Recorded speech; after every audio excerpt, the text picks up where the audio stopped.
Yeah. We are election eve, ladies and gentlemen.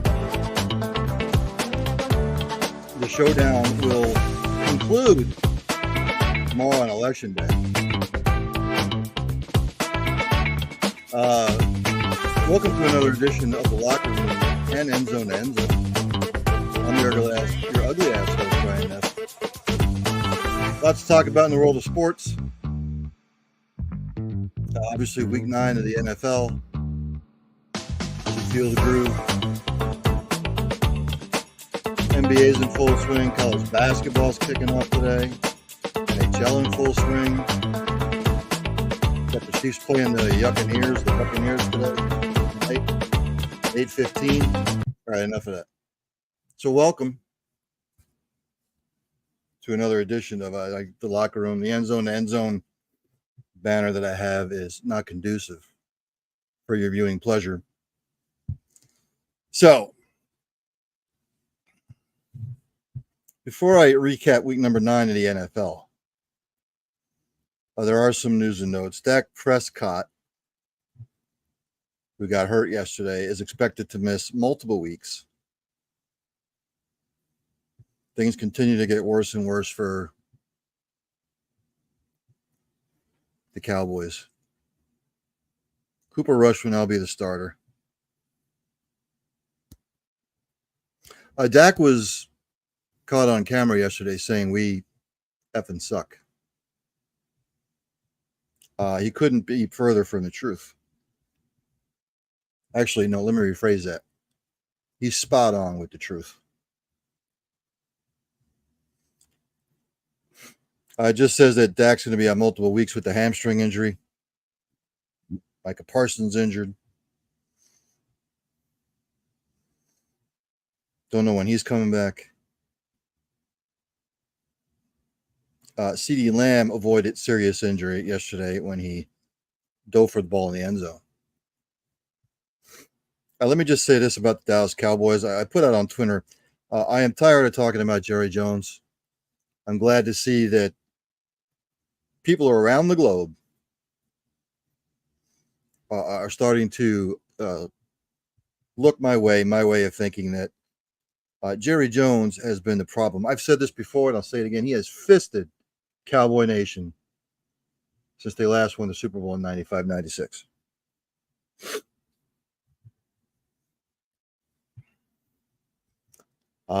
Jerry Jones came out with his bullshit comment saying that, we're going to make a couple moves this week. What moves are you going to make?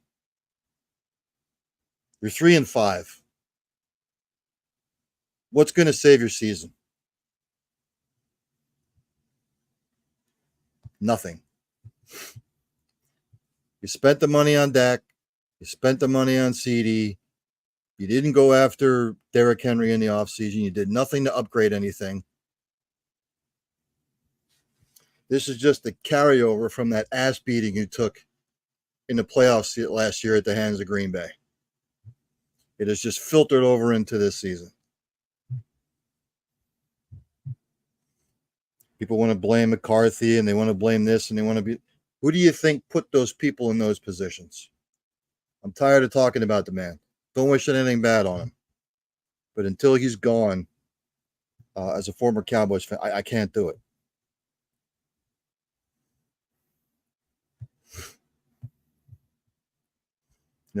Ezekiel Elliott was, basically told, you're not coming to Atlanta with us. They're 3-5. Realistically, they'd have to go 7-2 the rest of the way to even sniff a wild card. It's not happening. This team sucks out loud. They're awful. They're not a good football team, period. They're just not. Now, your wide receiver might not play. Starting quarterback might not play. That's how many millions of dollars on the sideline. It's, again, Cowboys Nation, stop going to the goddamn games. Stop.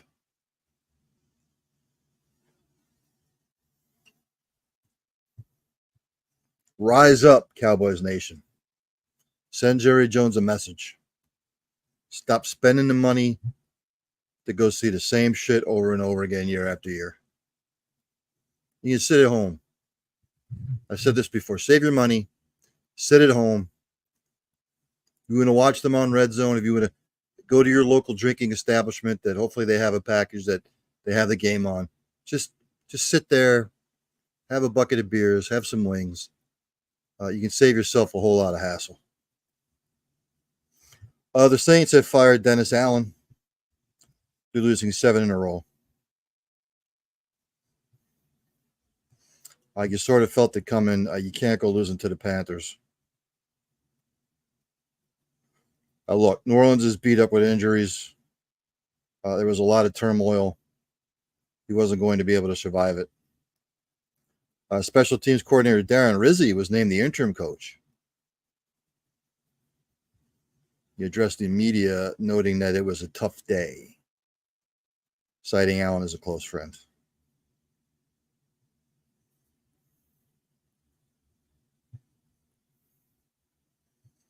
I am not going to go through all these quotes from people. This is reported by Catherine Terrell, ESPN staff writer. Look, anybody who they bring in, it's going to be a no-win situation.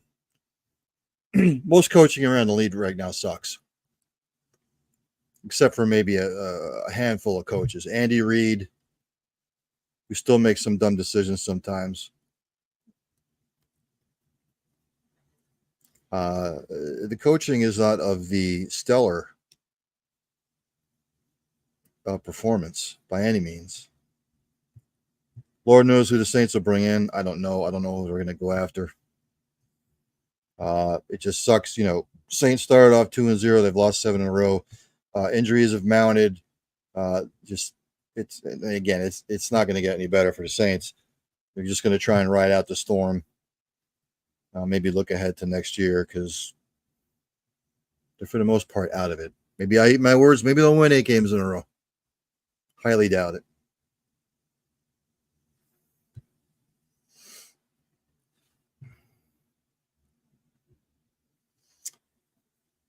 Let's see. Christian McCaffrey is back in practice. Hopefully he can return, make a playoff push. They need him with all the injuries that they've had.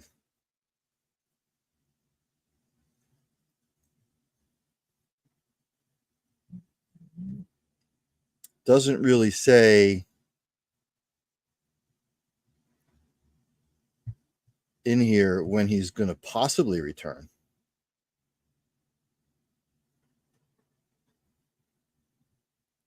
It just says the Niners officially opened McCaffrey's 21-day practice window on Monday today, which means he has 3 weeks to prove he's ready to be activated from injury reserve to the 53-man roster. So you're talking, what, we get to Thanksgiving and then maybe the weekend after Thanksgiving weekend, maybe he comes back.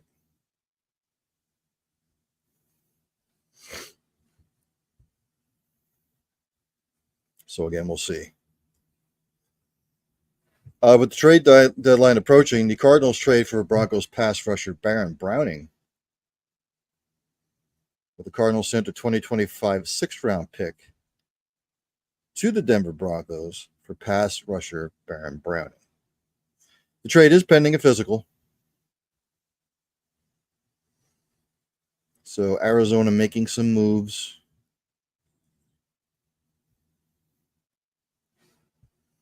They're right in the thick of the NFC West, ladies and gentlemen. And I wouldn't have thought that.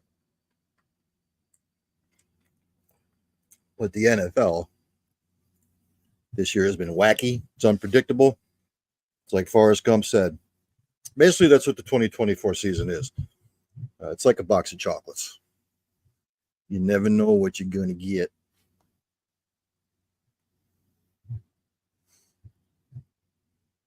Cincinnati Bengals coach says that Zach Moss, running back, is sidelined indefinitely.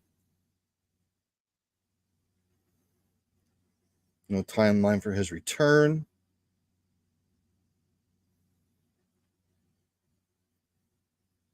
He split time with Chase Brown, who's looked like the better of the two running backs. And again, the Bengals really miss Joe Mixon. I said it in the preseason that they were really going to miss him, and it's coming to pass. Although the Bengals are now 4-5. The Bears are sticking with Shane Waldron as the play caller despite struggles. Don't get me started on the Bears organization. He could have gone after Jaden Daniels. He didn't. Not saying Jaden Daniels is going to play like this all the time. Defensive coordinators will eventually catch up to what he's doing. I did not think the Bears were going to lose to the Cardinals, but they did.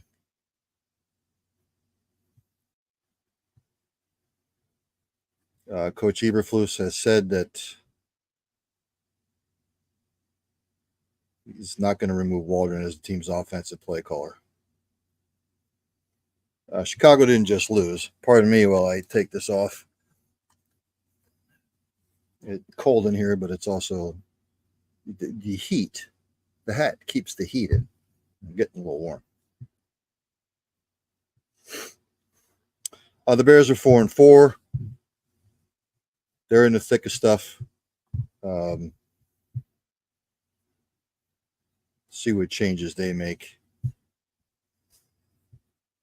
Raiders coach Antonio Pierce fired the offensive coordinator and two others. I don't know what that's going to do. Raiders stink.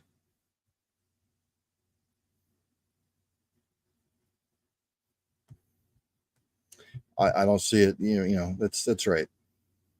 Let's fire the coordinators. See what that does. Let's not fire the head coach, right? Let's not fire the head coach because he's doing a shitty job.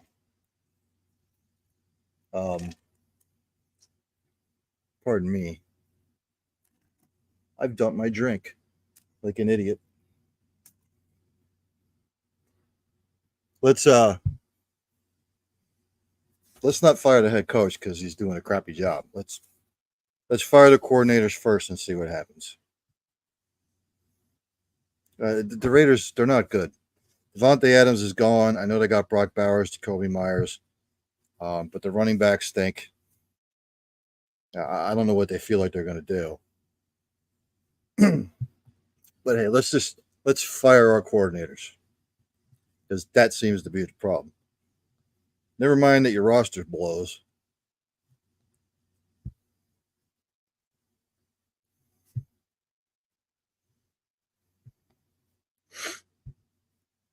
So there we have it. Trying to look over the ticker to see if there's been any more signings. I haven't.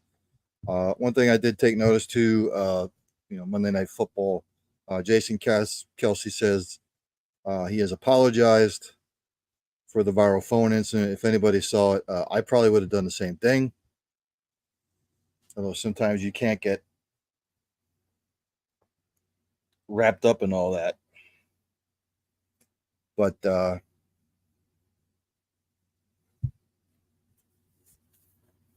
I would have done the same thing. I would have come to the defense of my family.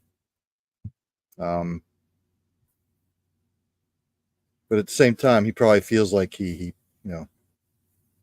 shouldn't have done it. I get it. I get both sides. The homophobic slur, the kids probably liquored up. Jason probably had a few in him. So yeah, again, I can see both sides of the equation. I don't have a problem with what he did. Taylor Swift, ladies and gentlemen, is in the building for the Chefs. Get used to it. As a Chiefs fan, I'm over it, to be quite honest with you. Let's see. So let's recap here.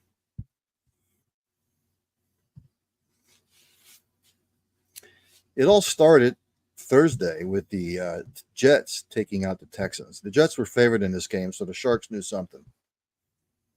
The Jets come away with the 21-13 win. Not saying it saved their season, but it was a big win against a quality opponent.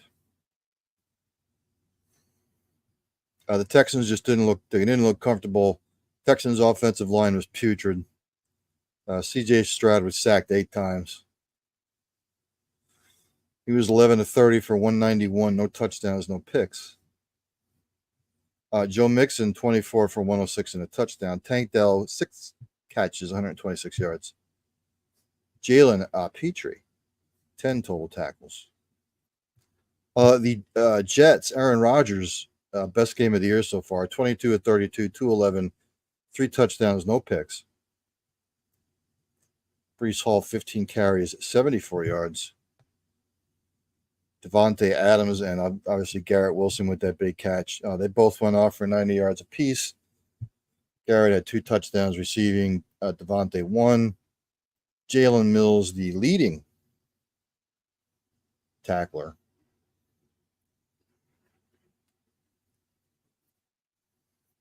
Really, it was back and forth. Houston was up 7-0 at the half. The Jets figured something out in the second half. And again, the Jets just made more plays than the Texans did. And when your offensive line is giving up 8 sacks, yeah. Texans fall to 6-3, although they'll still win a division. I'm thinking the Texans, before the trade deadline, may try and bolster their receiving core up a little bit with the injuries that they have. And as far as the Jets go, maybe they found a formula now. You still have to run the football. You got to give Breece touches. You got Adams and Wilson on the outside receiving. So maybe they figure something out here. I'm not saying it's going to propel them to anything, but it's a good win for them.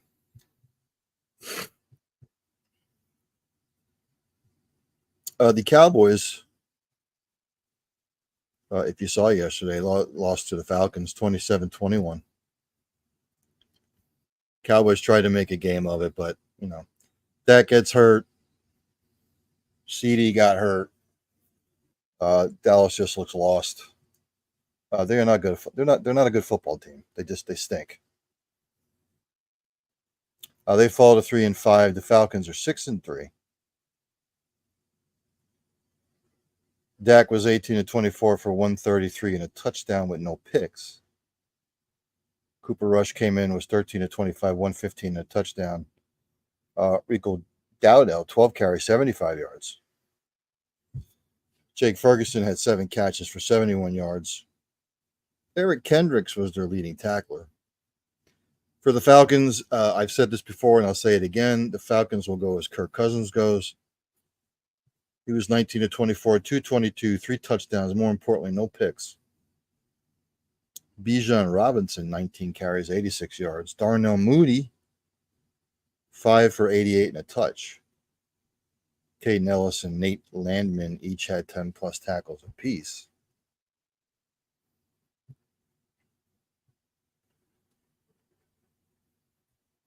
And again, Dallas just they couldn't do anything. They couldn't move the ball for the most part. It was 14-10 at the half. But it never felt like Dallas was close. And again, Jerry Jones came out and said that they were going to make some moves this week. Okay. Whatever.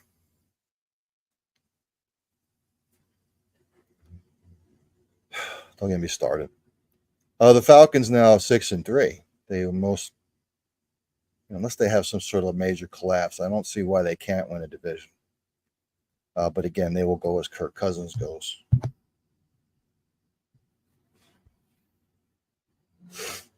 The Buffalo Bills held on to beat the Dolphins 30-27 with a Tyler Bass late field goal. Good for him, the much maligned kicker this year.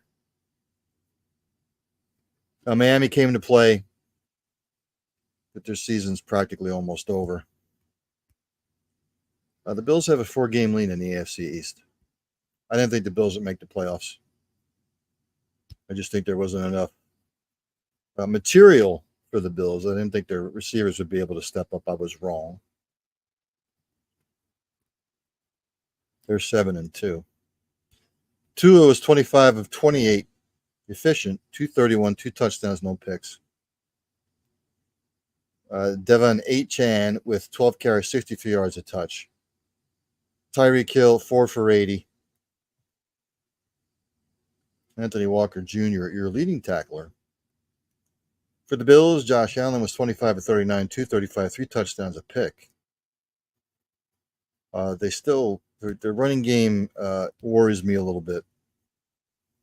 James Cook, 10 carries for 44 yards. Collectively, they ran the ball 19 times, 94 yards. That needs to improve. Ray Davis, 2 catches, 70 yards, and a touchdown. Dorian Williams, DeMar Hamlin, and Taylor Rapp each had 10 tackles plus apiece.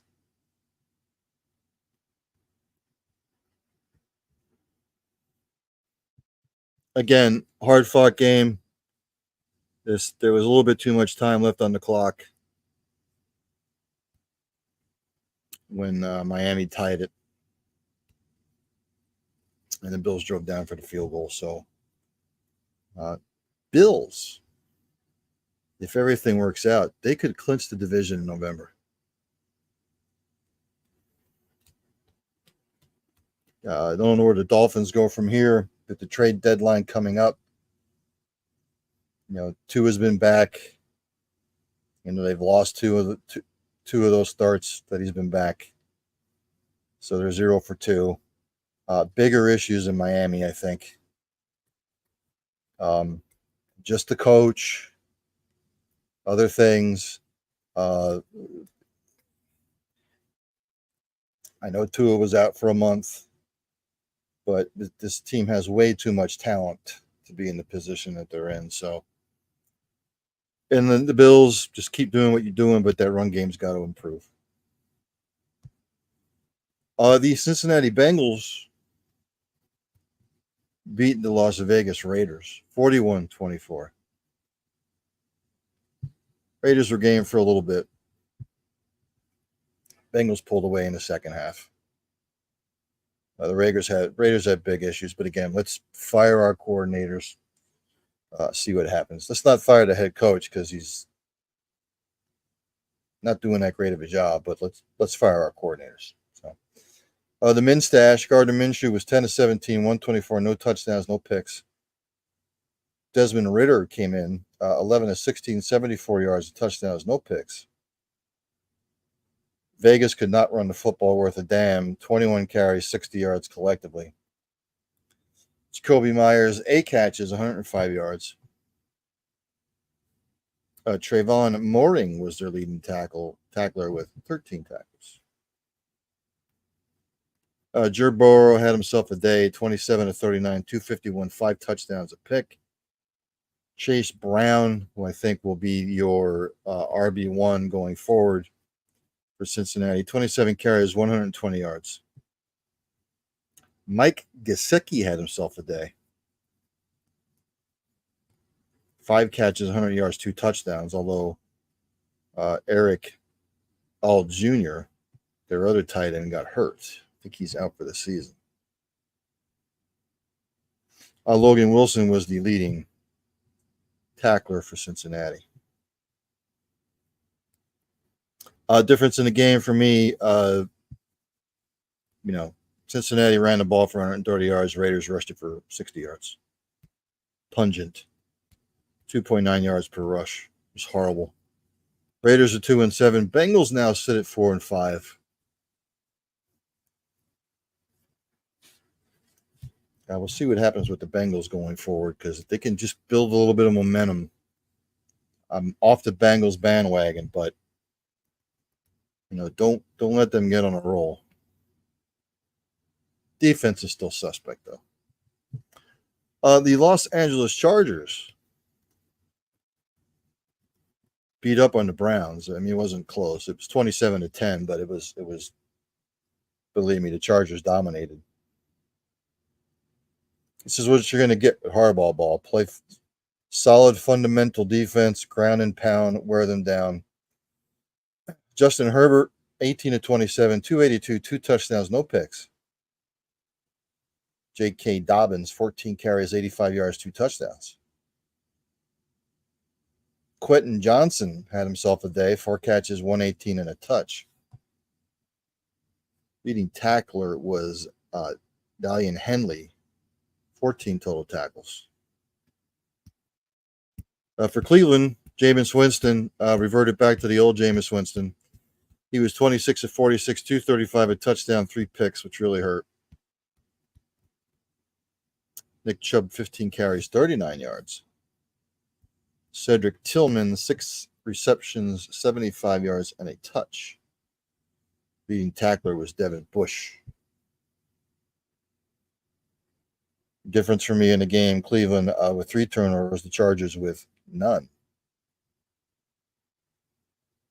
Neither team could really run the football, but the Chargers ran it when they had to. Chargers are now 5-3 overall. The Browns are 2-7.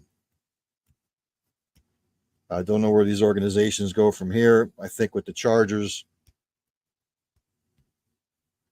with the trade deadline coming up, I still think they could use another good receiver. And with the Browns, what do you say? I don't know. The receiving core is, haven't been able to get Chubb going.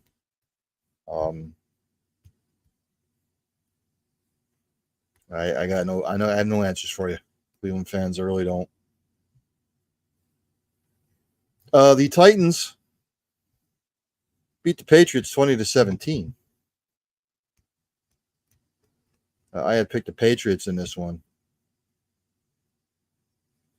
Everybody saw that play that Drake made toward the end of the game to send it in overtime, which was fantastic. But then in overtime, he threw the interception, which he should have never thrown. And he'll learn. He's going to be a good quarterback. Patriots are now 2-7. The Titans are 2-6. The seasons are basically lost for both of them, unless they get on some sort of roll, which I doubt. But Drake May was 25 of 41 for 206, a touchdown, 2 picks. Drake May, using the legs, 8 carries, 95 yards. He was the leading rusher. Again, their slew of running backs is just, they're not that good. Hunter Henry, 7 catches for 56 yards. The leading receiver, Jelani Tavai, New England's leading tackler with 11 total tackles. For Tennessee, Mason Rudolph played admirably for our English-speaking friends. 20-33, 240, 2 touchdowns, a pick. Tony Pollard with a day, 28 carries, 128 yards. Calvin Ridley, 5 catches, 73 yards. And Jack Gibbons had 14 total tackles. He was their leading tackler. Again, difference in the game. New England turned it over 3 times. Tennessee only once. And again, in overtime, Titans kicked the field goal. It looked like the Patriots were going to drive for a field goal. But again, Drake will learn from it. A ball he shouldn't have thrown in overtime, but he was trying to go for a home run ball, and it just didn't work out. The Commanders held on to beat the Giants 27-22. Jaden Daniels continues to impress. Again, I'll say this about the Commanders. I'm surprised that they're 7-2, as I'm sure most people are. Again, it's, for me, they haven't really played anybody in those 7 wins that they've beaten.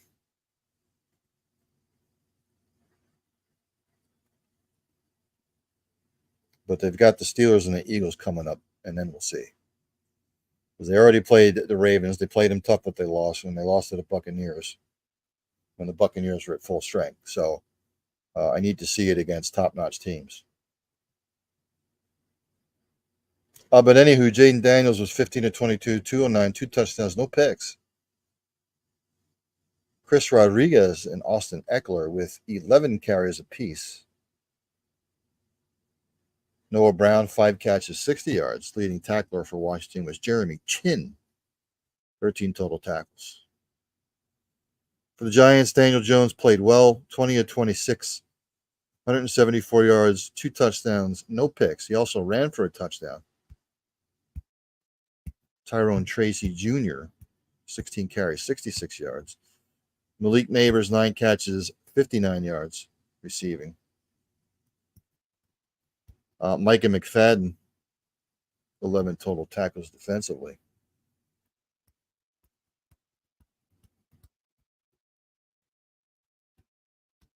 And when I look at the stats, it was an evenly matched game. I mean, it just was a good football game. But again, Giants find a way to lose, and they're 2-7. Giants, but they're not good. Don't know where they turn to at the trade deadline. Don't know what they can do. I don't think their receiving core is bad. It's just I don't like their running backs.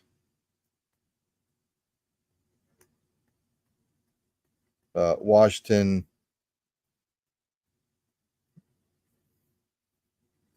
maybe go after another receiver. So we'll keep an eye on everything.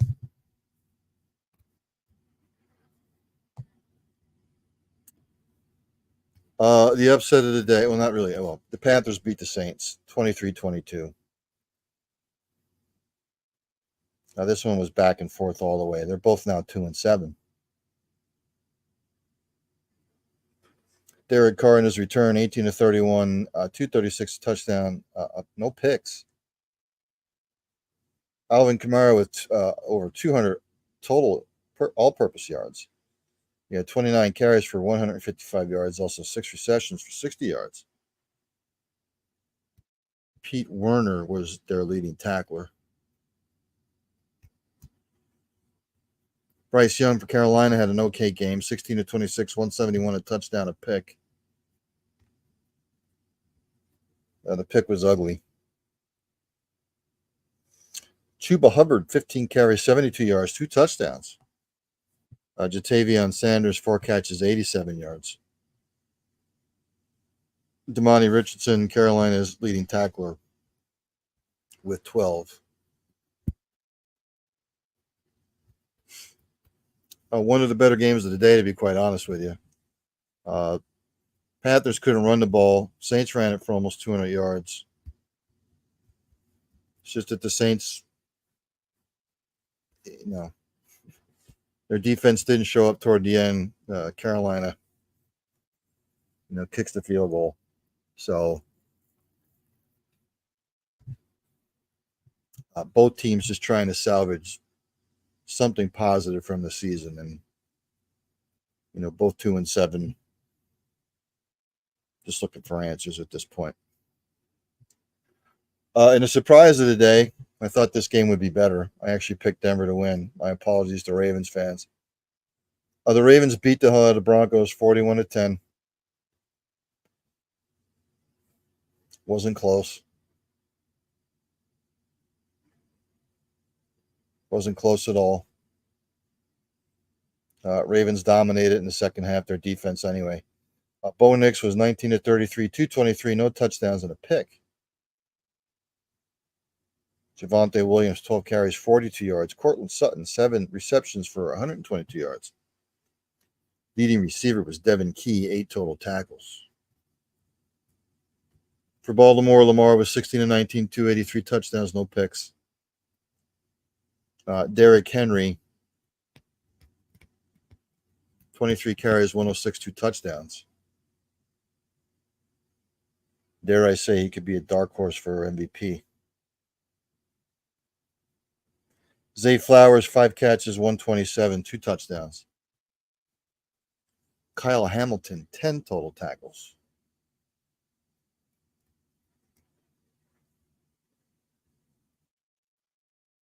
Difference in the game for me was just the fact that Baltimore's defense stiffened up.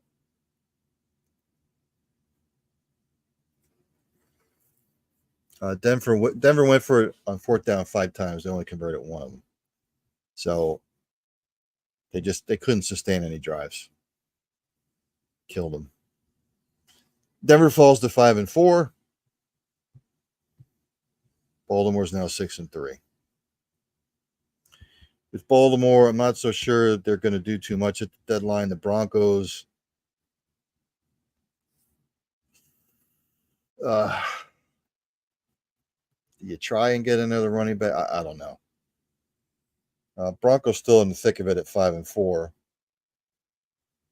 Ravens trying to keep pace with the Steelers. In a closer game of the day, the Eagles beat the Jaguars 28-23 after Eagles were up 22-0 at one point.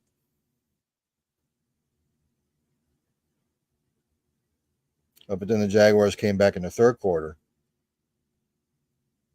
And, of course, Trevor Lawrence doing Trevor Lawrence things with the big contract toward the end. You're driving with a chance to potentially win it. Just don't turn the ball over and, he turned it over.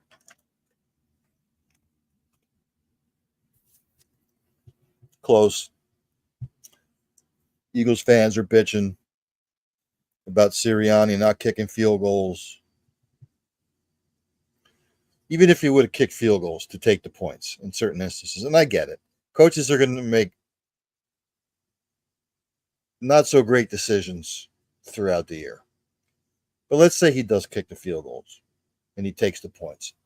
Eagles fans would have found something else to bitch about. Yeah, it's never going to be good enough. Period. It could be 8-0 and you'd still nitpick. So, you have a right to nitpick as a fan? Sure. Anytime you step on the field,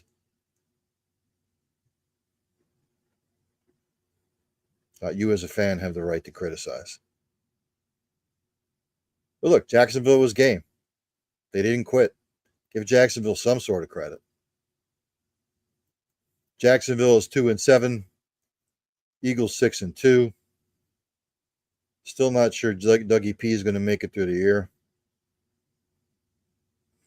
Trevor Lawrence 16-31, 169, no touchdowns, 2 picks, which killed him. They couldn't run the ball worth a shit. 18 carries collectively for 60 yards. Evan Ingram 5 catches for 45 yards. Leading tacklers were Foyesade Olokun, Devin Lloyd, and Ventrell Miller.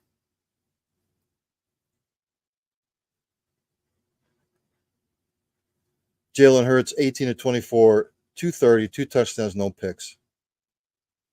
He also ran for a touchdown. Saquon Barkley doing his best pummel horse dismount over somebody. 27 carries, 159 yards and a touchdown. Devontae Smith, 4 catches, 87 yards and a touch. A.J. Brown got hurt, but it sounds like he's going to be fine. Leading tackler again, Zach Bond, 10 total tackles. Look, the Eagles, your formula is to run the football with the Eagles, and I've been saying this for like the last 2-3 years. I think now this is what it's going to be like the rest of the year for the Eagles. Run Saquon, run Jalen when you can, mix in the pass, even play action. Jaguars turned it over 3 times, which didn't help. They were 3 of 10 on third down, which didn't help. And the fact that you only ran the ball for 60 yards is even more pathetic. You still only lost by 5. But look, a win's a win. Deadline, do the Eagles need much? I don't think so. Jaguars, you're just trying to salvage some positivity going forward.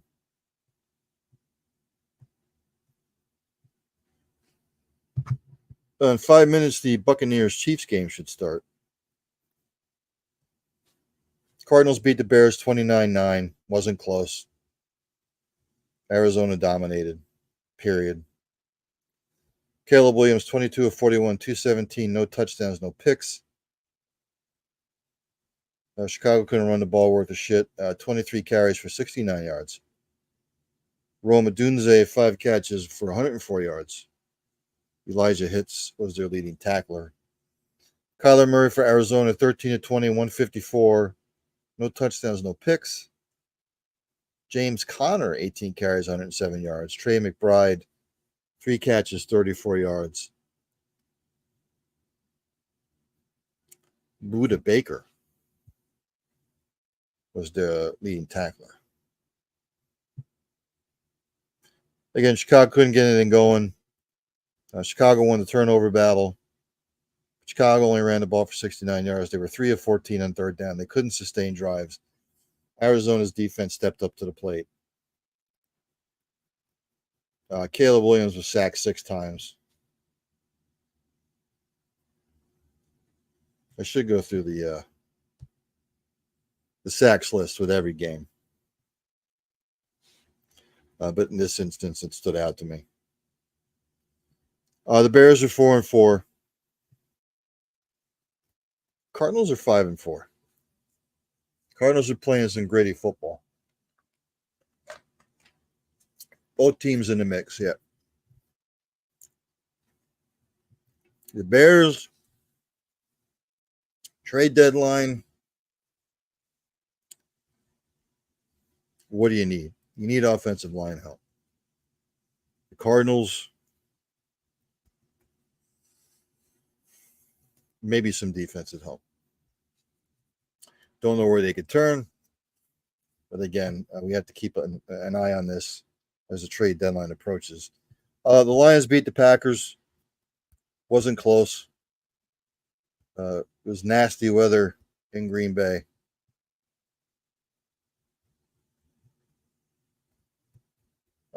Lions dominated the first half, and then they sort of took their foot off the gas.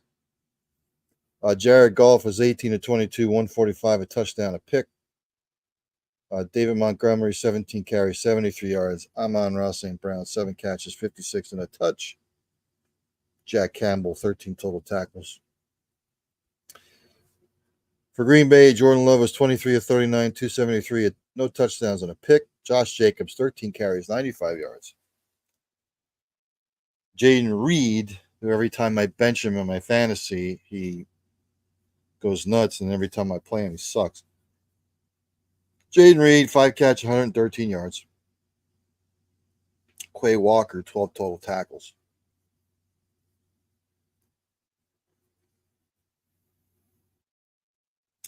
When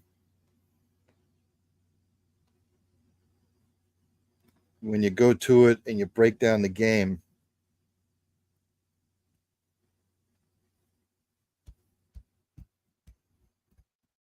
for the most part, it was clean, even though the weather was crappy. I just thought that, Detroit,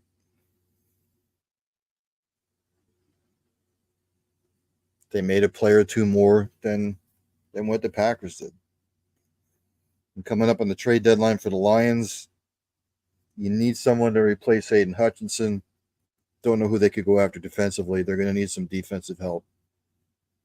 And then for Green Bay,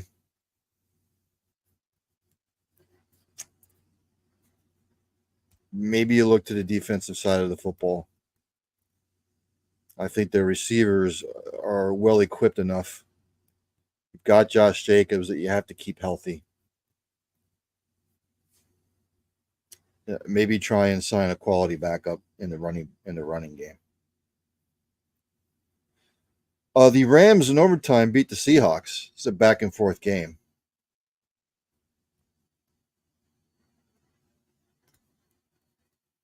Rams with a big win though. They're now 4-4. The Seahawks 4-4-5. They've lost 2 in a row. Matthew Stafford was 25 of 44, 298, 2 touchdowns and a pick. Kyron Williams, 22 carries, 69 yards. Couldn't really run the ball. Cooper Kupp, 11 catches, 104. Demarcus Robinson had 6 for 94, 2 touchdowns.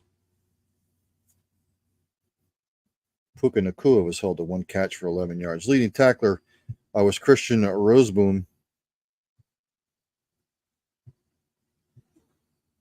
For Seattle, what killed them, Geno Smith, 21 to 34, 363, 3 touchdowns.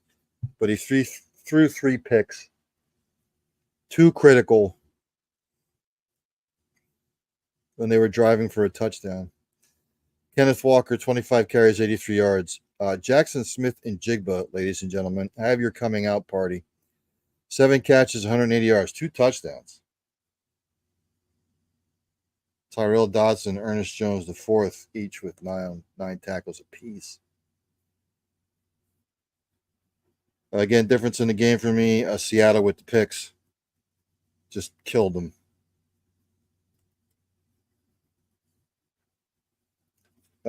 Seattle didn't have DK Metcalf.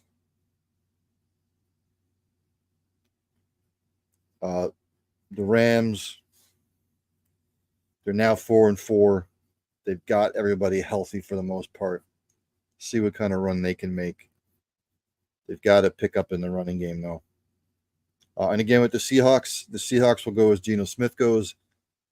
Again, he had a big day passing the football, but he can't throw 3 interceptions.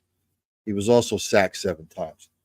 So that offensive line, maybe that's where the Seattle needs to turn, because their offensive line has looked not that great the last couple of weeks. And in the night game yesterday, the Vikings come back to beat the Colts 21-13. Vikings in their 2-game skid. The Vikings are now 6-2. The Colts are 4-5. Joe Flacco was 16-27, 179, no touchdowns, and a pick. Indianapolis could not run the ball. 19 carries collectively, 68 yards. Josh Downs, 6 catches, 60 yards. EJ Speed and Nick Cross with 12 and 10 tackles, respectively. For Minnesota, Sam Darnold, 28-34, 293 touchdowns, 2 picks. That needs to stop, or Minnesota's not going to go far. Aaron Jones, 21 carries, 64 yards. Justin Jefferson, 7 catches, 137. Ivan Pace Jr., 6 total tackles.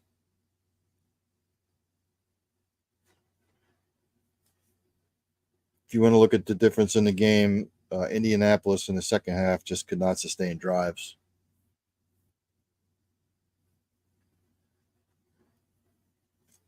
Thing with Indianapolis, what do?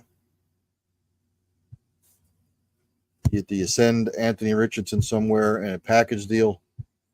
Are you going to stick with Flacco the rest of the way? It sounds like they're going to. It sounds like the only way he's going to get a starting job back is if Flacco gets hurt. Do you look somewhere else? And with Minnesota, they've got Hawkinson back now. It's just Sam Darnold cannot throw interceptions. When you're throwing interceptions and you're putting your defense back on the field constantly, you're not going to win game. He needs to cut that down because the defense tends to get tired. They've lost the last couple of weeks, so we'll see. First quarter just kicked off. The Chiefs have the ball first. Still 0-0. So let's look ahead to week 10. This coming Thursday, you've got the 4-5 Bengals taking on the 6-3 Ravens.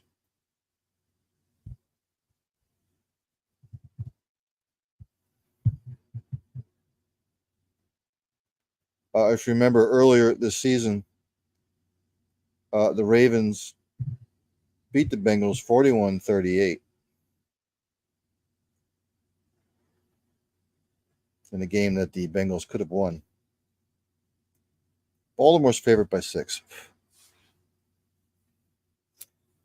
I'm not saying the Ravens are going to cover, but the Bengals still have to prove it to me week in and week out. I'll go with the Ravens, but close. Sunday in Germany, the German fans get to be treated to the Giants against the Panthers.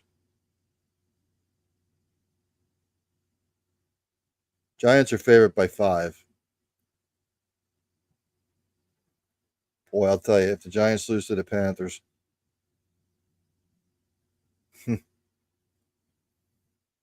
I'll tell you what, I'm going to go Giants, but close. At 1 o'clock, the Patriots take on the Bears. Chicago's favored by 6.5. It'll be Drake May against Caleb Williams.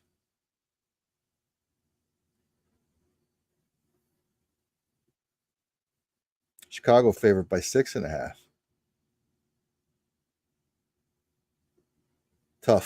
Tough one. You know what? I'll take the Patriots in an upset. I think Drake May will do something to get the Patriots over the hump. Also at 1 o'clock, the Bills travel to take on the Colts. Buffalo's favored by 4. I just don't see it. I think the Bills will find a way to win. Give me the Bills. At 1 o'clock, the Broncos take on the Chiefs. Chiefs right now are favored by 8.5, pending on what happens in the game against the Buccaneers. Early start too. Chiefs at home against the Broncos. Broncos will be game, but I still think the Chiefs will get the win. The Falcons travel to take on the Saints. Atlanta favored by 3.5. All kinds of turmoil in New Orleans.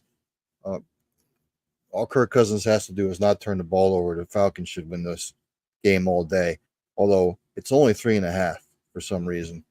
So it might be closer than what you're thinking.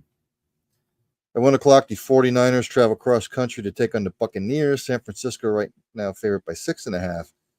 Look, the Buccaneers, no Godwin, no Evans. Buccaneers are beat up. I'm going San Francisco. 1 o'clock, the Steelers travel to take on the Commanders. The Commanders are favored by 2.5.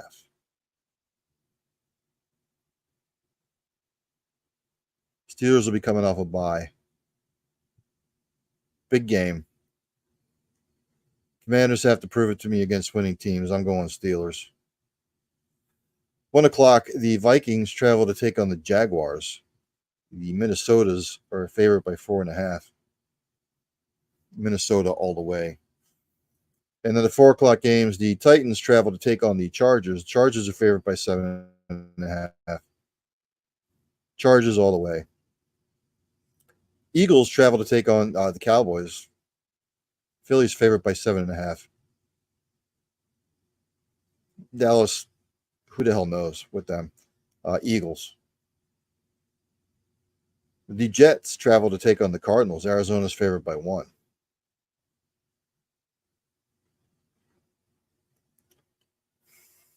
I'm going to take the Jets. And Sunday night game, the 7-1 Lions travel to take on the Texans. Detroit's favored by 3.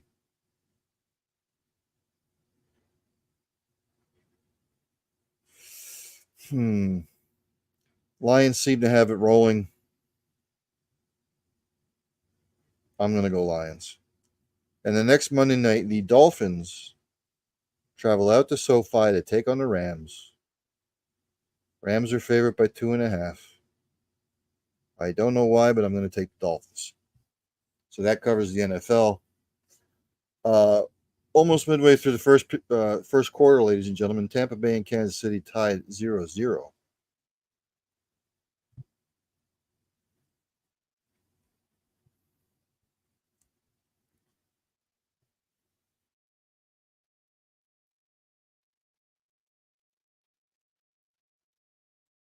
Just looking over some other things here.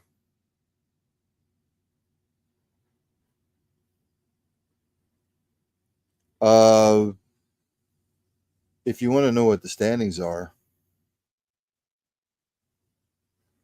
in the NFL,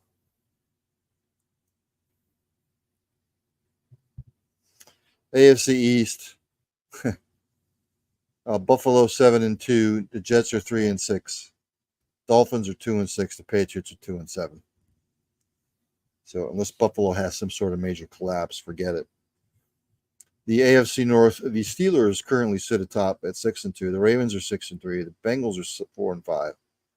Browns are 2-7. AFC South, Texans 6-3. Colts 4-5. Titans 2-6. Jags 2-7. Of course, AFC West, Chiefs are 7-0.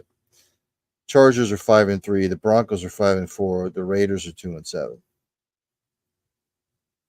The NFC East, Washington 7-2. Philly 6-2. The Cowboys are 3-5. The Giants 2-7. NFC North, Detroit 7-1. Minnesota 6-2. Green Bay 6-3. Chicago 4-4. NFC South, Falcons 6-3. Buccaneers 4-4. Panthers 2-7. Saints 2-7. And out west, the Cardinals sit atop at 5-4. Rams, 49ers 4-4, and the Seahawks are 4-5.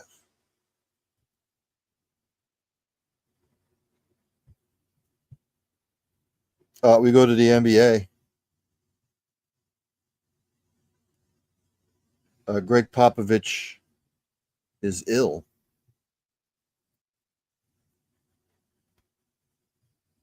He had a health situation before the game Saturday. It doesn't really say what the illness was. Hopefully, Pop gets well. Steph Curry returns tonight. Will play against the Wizards.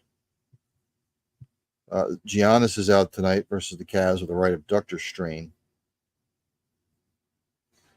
Jordan game-worn Bulls jersey goes for $4.68 million.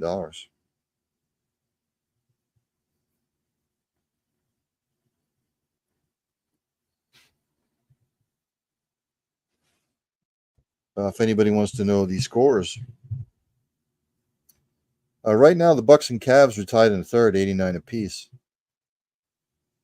Warriors in the third over the Wizards, 54-45. At halftime, Pistons all over the Lakers, 67-53. In the second, the Celtics up on the Hawks, 58-49. End of the first, Grizz over the Nets, 30-23. In the first, Kings Heat tied 12 apiece. Later on, you got the Jazz, Bulls, Knicks, Rockets, Hornets, Timberwolves, Magic, Thunder, Trailblazers, Pelicans, Pacers, Mavericks, Raptors, Nuggets, 76ers, Suns, Spurs, Clippers.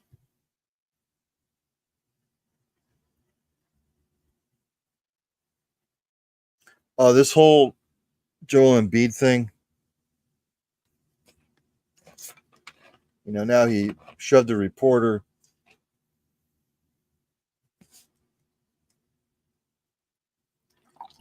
Marcus Hayes talking about his brother in an article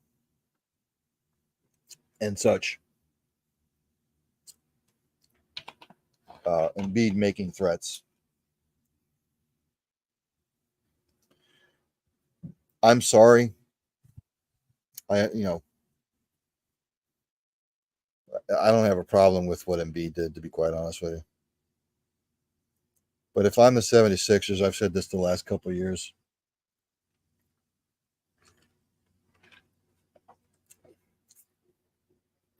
Embiid's quote about I've done too much for this effing city for me to be treated like this. What have you done? What have you done?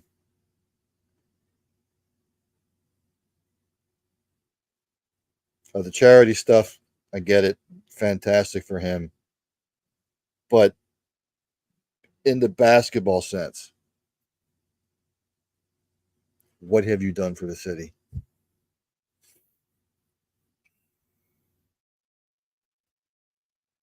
That particular quote and the fact that, you're well enough to play in the Olympics, but you're not well enough. You had 3 months to get ready.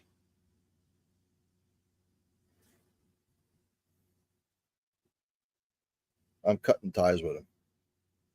They'll never do it, but I've said the last 2 years, I would have let him go. I would have put together, you shop him around wherever, get a fantastic package for him, but they'll never do it.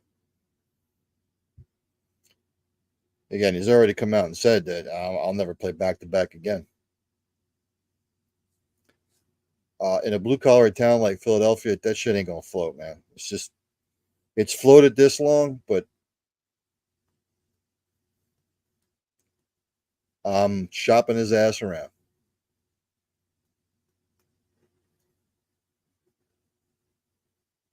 D would have to be right, but I'm getting rid of him. He signed an extension. You're not playing. You're pushing reporters. You're crying about the way you're being treated. Sorry.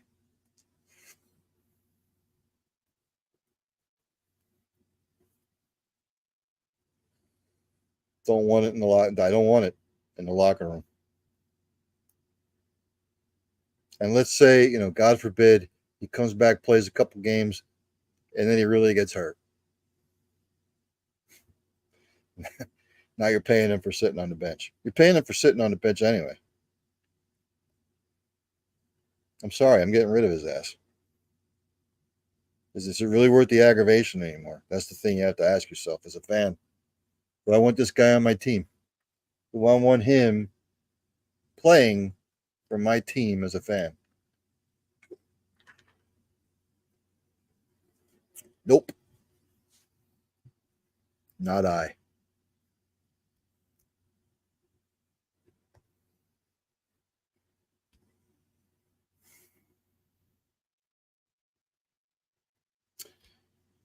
New video leads NBA to reopen an investigation into Lakers' Hayes. It was a 2021 incident involving Senator Hayes, an altercation between him and his girlfriend.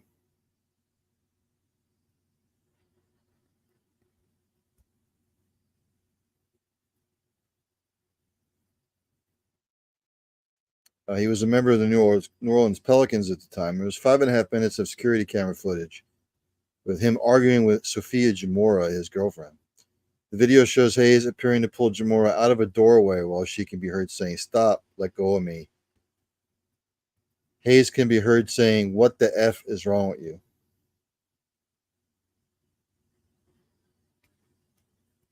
The video started, I think, at 1:35 a.m. Hayes and Jamora then are shown leaving the residence and continuing their argument in the driveway. She says, "I'm not going to let you hit me anymore." She also said, "What the F do I look like, a punching bag?" Long after that, the video shows Hayes walking away from Jamora, then turning his head back to spit in her direction.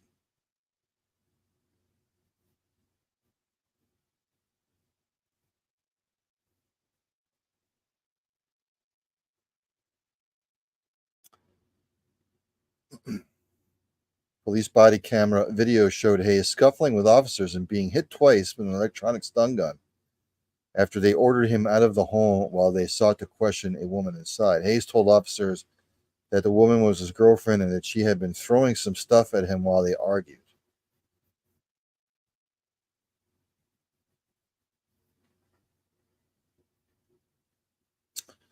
Yeah, when you've got video footage of that, just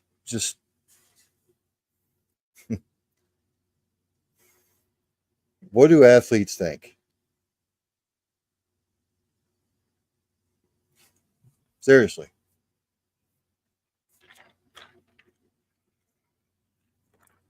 You think that makes you a man?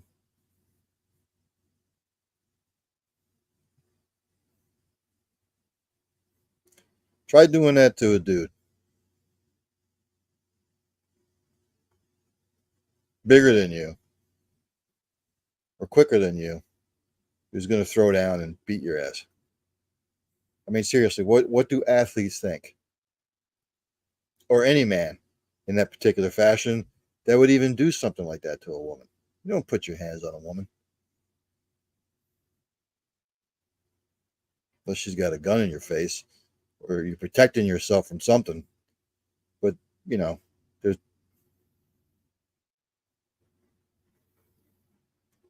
And I'm sure they'll come out and say, well, the video doesn't tell the whole story. Don't grab a woman pulling out of her whatever, you know. That's horseshit, man. Just admit what you did, say you need help, move on, get the help you need.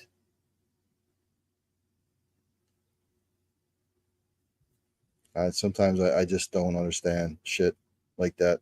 I just really don't. We look at the NBA standings.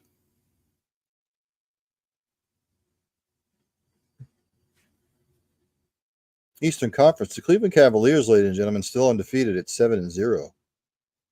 Celtics are 6-1. The Knicks and the Heat are 3-2. Bulls are 3-3. Magic, Hawk, Nets 3-4. Wizards are 2-3. The Pacers and the Hornets are 2-4. The Raptors are 2-5. The Pistons are 2-5. Sixers without Embiid are 1-4. The Milwaukee Bucks, just the Milwaukee Bucks are in last place, 1-5. Out west, Oklahoma City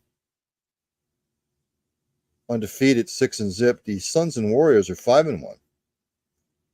Mavericks and the Lakers are 4-2. The Grizzlies are 4-3. Kings, Spurs, Rockets, Nuggets, Timberwolves all 3-3. Pelicans are 3-4. The Clippers are 2-4. The Trailblazers are 2-5. The Utah Jazz 0-6. Preseason, I forgot to do this. I had the Cavs. I think I had the Cavs and the Timberwolves in the final, from what I can remember.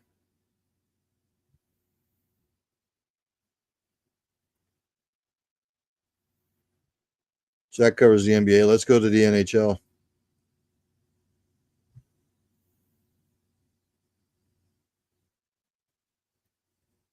Late in the first quarter, the Kansas City Chiefs up on the Tampa Bay Buccaneers 3-0. NHL, ladies and gentlemen.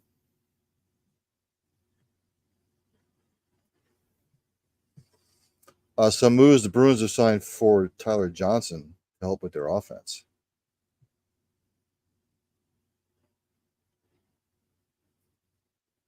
Played with the Blackhawks last year.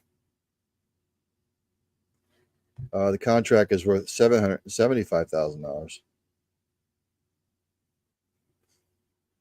San Jose Sharks #1 pick Celebrini. He is set to return tomorrow. St. Louis defensive man Broberg. He is out 4 to 6 weeks with an injury.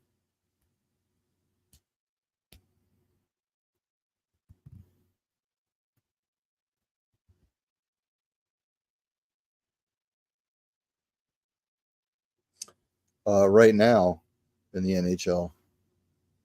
Only 2 games on the slate today. The Kings right now on top of the Preds 1-0, 1-0. The Devils and the Oilers, they will drop the puck right now, actually. We go to the standings in the NHL. In the Eastern Conference, in the Atlantic, the Florida Panthers are 9-3-1. Tampa Bay Lightning 7-5. Maple Leafs in third, 6-5-2. Bruins in fourth at 6-6-1. Senators 6-5. The Detroit Red Wings are 5-5-1. Buffalo Sabres 4-7-1. The Montreal Canadiens 4-7-1. In the Metropolitan, the Rangers up on top, 8-2-1. Carolina Hurricanes are 8-2 in second. Washington Capitals 8-3. New Jersey Devils are 7-5-2. Blue Jackets 5-5-1. Pittsburgh Penguins 5-7-1. Islanders 4-6-2. The Philadelphia Flyers are 4-7-1. Out west, the Winnipeg Jets in the Central are 11-1. The Wild are 8-1-2 in second. Dallas Stars are 7-4 in third. The Utah Hockey Club 5-4-3. They're in fourth. Blues 6-6. Blackhawks 5-7-1. The Avalanche are 5-7. The Preds 4-6-1. In the Pacific, the Vegas Golden Knights up on top, 8-3-1. Kings second, 6-3-3. Canucks fourth, 5-2-3. Edmonton Oilers have turned it around. They are 6-5-1 now. Calgary Flames 6-5-1. The Kraken 5-7-1. Ducks are 4-5-2. Sharks 3-8-2. In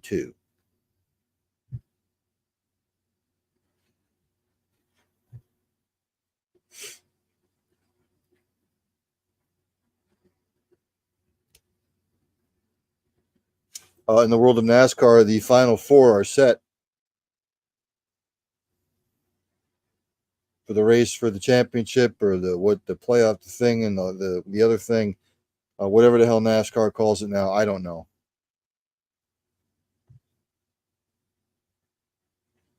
But Tyler Reddick, and I have to get to it again.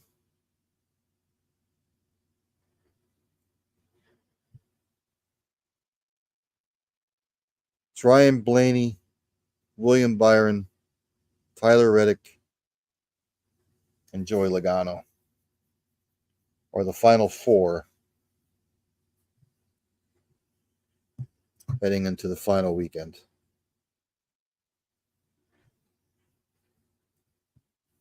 Blaney got in by winning the race yesterday. So NASCAR fans enjoy. And look, NASCAR, I'll say this about NASCAR, and I put it on Twitter yesterday. The playoffs suck. The chase for the championship sucked. This whole thing over the last 21 years has sucked. It doesn't work. It's horrible. Get rid of it. Go back to the way it used to be, the old point system. Fans bitched about that because they were like, well, you have somebody that finishes consistently in the top five with only one win, they win a title. That's what the point system is supposed to do. It rewards consistency. You can win 6 races and have 6 DNFs. Not going to win a title. I don't care how many races you win. If you're not consistent enough, at least it makes everything. Just go back to the way it used to be. Where you finish the race, those are the points you get. And you accumulate those points over the year. You don't reset everything. Get rid of stage racing. It's stupid. It's asinine. That doesn't work either. Get rid of the lucky dog. Get rid of bonus points. You qualify, you race, wherever you finish, those are the points you get. End of story. Period. It's just so dumb the way they do it and the way they've done it. That's why NASCAR has lost a lot of its fan base. Because it's stupid. We head to soccer.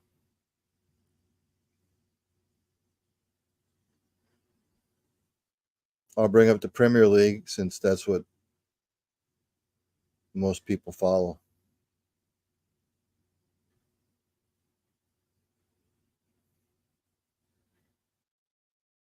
Scores from over this past weekend.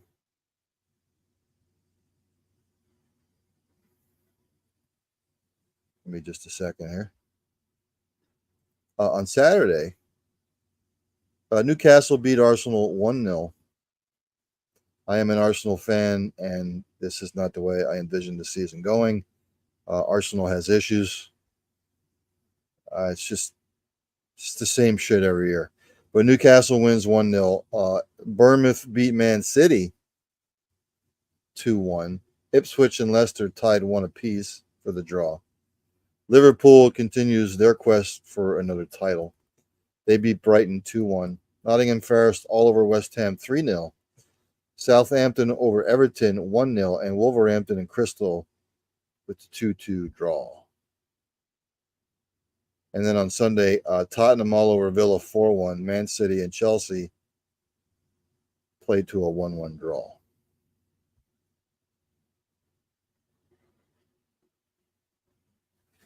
Right now, we look at the English Premier League table. Liverpool sits on top with 25 points. Man City is second with 23 points. Nottingham Forest, ladies and gentlemen, third with 14 points. Chelsea, Arsenal, and Villa all tied with 18 points, but Chelsea is in the fourth spot on goal differential. Arsenal sits fifth, which is not going to sit well with the Arsenal brethren. And Villa sits sixth. The season ended today. Ipswich, Southampton, and Wolverhampton would all be relegated.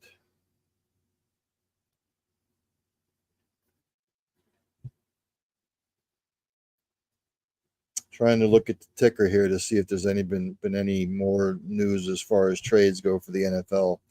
I'm not seeing anything. Start of the second quarter, Kansas City still up on Tampa Bay 3-0. So I think that's going to do it for tonight. I want to thank everybody that tunes in live. I want to thank everybody that watches the replay there on YouTube. I will be back tomorrow on the line of scrimmage, hoping to have 2 guests solidified. I'll let everybody know. Enjoy the game tonight. Enjoy your night.